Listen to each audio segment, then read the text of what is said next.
अस्सलाम वालेकुम। अच्छा वीरो, ਇਹ ਜਦੋਂ ਕਿਸੇ ਐਸੀ ਜਗ੍ਹਾ 'ਤੇ ਤੁਸੀਂ ਗੱਲ ਕਰ ਲਵੋ ਨਾ ਜਿੱਥੇ ਤੁਹਾਡੀ ਗੱਲ ਨੂੰ ਅਹਿਮੀਅਤ ਨਾ ਦਿੱਤੀ ਜਾਵੇ ਜਾਂ ਤੁਹਾਡੀ ਗੱਲ ਦੀ ਕਦਰ ਨਾ ਕੀਤੀ ਜਾਵੇ, ਪਰੇਸ਼ਾਨ ਨਾ ਹੋਇਆ ਕਰੋ। ਅਤੇ ਇਸੇ ਗੱਲ ਨੂੰ ਸੋਚ ਕੇ ਮੁਤਮਿਨ ਹੋ ਜਾਇਆ ਕਰੋ ਕਿ ਜਿਹੜੀ ਜਗ੍ਹਾ 'ਤੇ ਤੁਸੀਂ ਗੱਲ ਕੀਤੀ ਅਤੇ ਤੁਹਾਡੀ ਗੱਲ ਨੂੰ ਅਹਿਮੀਅਤ ਨਹੀਂ ਨਾ ਦਿੱਤੀ ਗਈ, ਉਹ ਜਗ੍ਹਾ ਤੁਹਾਡੇ ਵਾਸਤੇ ਸੂਟੇਬਲ ਨਹੀਂ ਸੀ। ਨਾ ਕਿ ਤੁਸੀਂ ਇਹ ਸੋਚੋ ਕਿ ਅਸੀਂ ਸੂਟੇਬਲ ਨਹੀਂ ਸਾਂ, ਬਲਕਿ ਉਹ ਜਿਹੜੀ ਜਗ੍ਹਾ ਹੈ ਨਾ ਤੁਹਾਡੀ ਕਦਰ ਵਾਲੀ ਜਗ੍ਹਾ ਹੀ ਨਹੀਂ ਸੀ। ਅਤੇ ਇਸ ਵਾਸਤੇ ਪਰੇਸ਼ਾਨ ਨਹੀਂ ਹੋਣਾ। ਤੁਸੀਂ ਆਪਣੀ ਗੱਲ ਜਿਹੜੀ ਨੇਕੀ ਦੀ ਹੈ, ਆਪਣੀ ਗੱਲ ਜਿਹੜੀ ਪਬਲਿਕ ਦੇ ਫਾਇਦੇ ਦੀ ਹੈ, ਆਵਾਮ ਦੇ ਫਾਇਦੇ ਦੀ, ਅੱਲਾ ਦੇ ਮਖਲੂਕ ਦੇ ਫਾਇਦੇ ਦੀ, ਉਹ ਗੱਲ ਕਰੀ ਜਾਇਆ ਕਰੋ। ਠੀਕ ਹੋ ਗਿਆ। ਇੱਕ ਬੰਦਾ ਸੀ, ਉਹਦੀ ਬੇਟੀ ਨੇ ਗ੍ਰੈਜੂਏਸ਼ਨ ਕੀਤੀ ਅਤੇ ਉਸ ਬੰਦੇ ਨੇ ਕਿਹਾ ਕਿ ਬੇਟਾ ਤੂੰ ਨੰਬਰ ਚੰਗੇ ਲਏ ਨੇ ਅਤੇ ਮੈਂ ਨਾ ਤੈਨੂੰ ਇਹ ਜਿਹੜੀ ਆਪਣੇ ਕੋਲ ਗੱਡੀ ਪੁਰਾਣੀ ਖਲੋਤੀ ਹੈ ਨਾ, ਮੈਂ ਤੈਨੂੰ ਇਹ ਗਿਫਟ ਕਰਨੀ ਚਾਹੁੰਦਾ।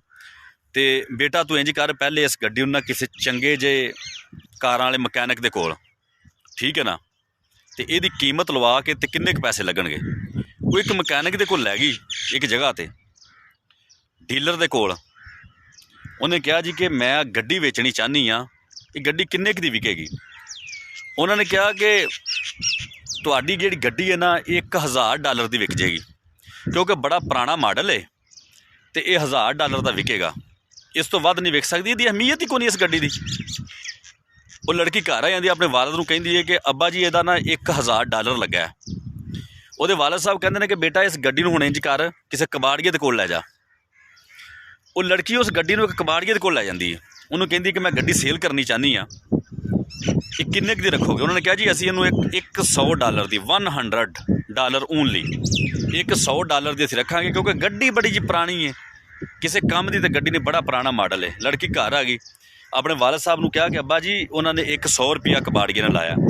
ਉਹਨਾਂ ਦੇ ਵਾਲਦ ਸਾਹਿਬ ਨੇ ਕਿਹਾ ਕਿ ਬੇਟਾ ਇੰਝ ਕਰੋ, ਹੁਣ ਇਹਨੂੰ ਕਿਤੇ ਬੜੇ ਕਾਰ ਕਲੱਬ 'ਚ ਲੈ ਜਾਓ, ਜਿਹੜੇ ਕਲੱਬ 'ਚ ਬੜੀਆਂ ਬੜੀਆਂ ਗੱਡੀਆਂ ਆਉਂਦੀਆਂ ਨਾ, ਉਸ ਕਲੱਬ 'ਚ ਲੈ ਜਾਓ। ਲੜਕੀ ਗੱਡੀ ਉੱਥੇ ਲੈ ਗਈ। ਉਹਨਾਂ ਨੇ ਕਿਹਾ ਜੀ ਕਿ ਮੈਂ ਗੱਡੀ ਵੇਚਣੀ ਚਾਹੁੰਦੀ ਹਾਂ, ਇਹ ਗੱਡੀ ਕਿੰਨੇ ਕੁ ਦੀ ਹੈ। ਜਿਹੜੇ ਕਲੱਬ ਦੇ ਓਨਰ ਸਨ, ਮਾਲਕ ਸਨ, ਉੱਥੇ ਉਹ ਲੋਕ ਬੈਠੇ ਸਨ, ਕਾਫੀ ਸਾਰੇ ਲੋਕ, ਉਹਨਾਂ ਨੇ ਗੱਡੀ ਦੇ ਆਸੇ ਪਾਸੇ ਫੇਰਾ ਲਾਇਆ, ਗੱਡੀ ਵੇਖੀ। ਉਹਨੇ ਕਿਹਾ ਬੇਟਾ ਅਸੀਂ ਤੈਨੂੰ ਇਸ ਗੱਡੀ ਦਾ ਦਿਆਂਗੇ $1,00,000, $1,00,000 ਦਿਆਂਗੇ, ਤੇਰੀ ਗੱਡੀ $1,00,000 ਦੀ। ਇਸ ਤੋਂ ਇੱਕ ਬਹੁਤ ਪੁਰਾਣਾ ਮਾਡਲ ਹੈ, ਬਹੁਤ ਕਾਮਯਾਬ ਮਾਡਲ ਹੈ। ਇਹ ਨਿਸਾਨ ਸਕਾਈ ਲਾਈਨ ਦੀ ਜਿਹੜੀ ਇਹ ਕੰਪਨੀ ਦੀ ਗੱਡੀ ਹੈ ਅਤੇ R34 ਮਾਡਲ ਇਹਦਾ, ਠੀਕ ਹੈ ਨਾ। ਤੇਰੀ ਗੱਡੀ ਜਿਹੜੀ ਹੈ ਨਾ, ਗੱਡੀ ਦਾ ਮਾਡਲ ਜਿਹੜੇ ਚੰਗੀਆਂ ਗੱਡੀਆਂ ਇਕੱਠੀਆਂ ਕਰਨ ਵਾਲੇ ਲੋਕ ਨੇ ਨਾ, ਉਹ ਗੱਡੀਆਂ ਲੱਭਦੇ ਫਿਰਦੇ ਨੇ ਅਤੇ ਇਵੇਂ ਦੀਆਂ ਗੱਡੀਆਂ ਲੱਭਦੀਆਂ ਕੋਈ ਨਹੀਂ। ਜਿਨ੍ਹਾਂ ਲੋਕਾਂ ਨੂੰ ਇਸ ਗੱਡੀ ਦੀ ਕਦਰ ਹੈ, ਉਹਨਾਂ ਨੂੰ ਇਵੇਂ ਦੀਆਂ ਗੱਡੀਆਂ ਨਹੀਂ ਲੱਭਣ ਡਈਆਂ। ਇਸ ਵਾਸਤੇ ਬੇਟਾ ਅਸੀਂ ਤੈਨੂੰ $1,00,000 ਦਿਆਂਗੇ। ਉਹ ਲੜਕੀ ਨੇ ਘਰ ਆਣ ਕੇ ਆਪਣੇ ਵਾਲਦ ਸਾਹਿਬ ਨੂੰ ਦੱਸਿਆ ਕਿ ਅੱਬਾ ਜੀ ਕਲੱਬ ਵਾਲਿਆਂ ਨੇ ਕਿਹਾ ਕਿ $1,00,000 ਦਿਆਂਗੇ। ਅਤੇ ਉਹਨਾਂ ਦੇ ਵਾਲਦ ਸਾਹਿਬ ਨੇ ਕਿਹਾ ਦੇਖਿਆ ਬੇਟਾ, ਪਰੇਸ਼ਾਨ ਨਹੀਂ ਜ਼ਿੰਦਗੀ 'ਚ ਹੋਣਾ।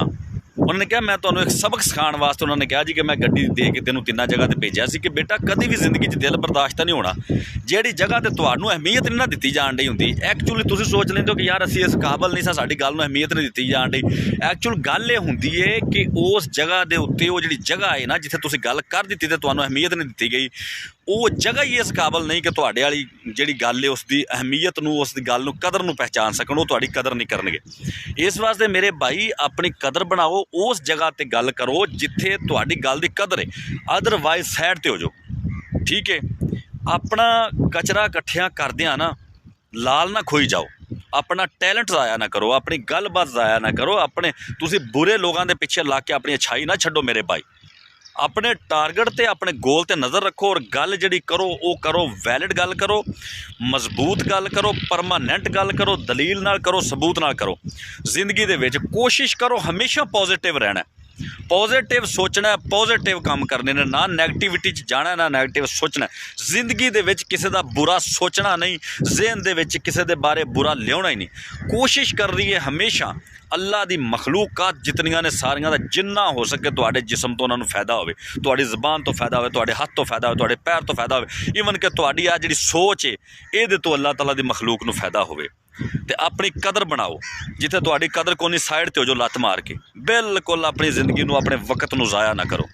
ਅੱਲਾਹ ਤਾਲਾ ਸਾਡੇ ਉੱਤੇ ਆਪਣੀ ਰਹਿਮਤ ਰੱਖੇ ਅਤੇ ਅੱਲਾਹ ਤਾਲਾ ਸਾਨੂੰ ਇੱਕ ਦੂਜੇ ਦੇ ਕੰਮ ਆਉਣ ਦੀ ਤੌਫੀਕ ਦੇਵੇ ਅਤੇ ਅੱਲਾਹ ਤਾਲਾ ਸਾਨੂੰ ਆਪਣਾ ਸਿਰਾਤੇ ਮੁਸਤਕੀਮ 'ਤੇ ਚੱਲਣ ਦੀ ਤੌਫੀਕ ਦੇਵੇ।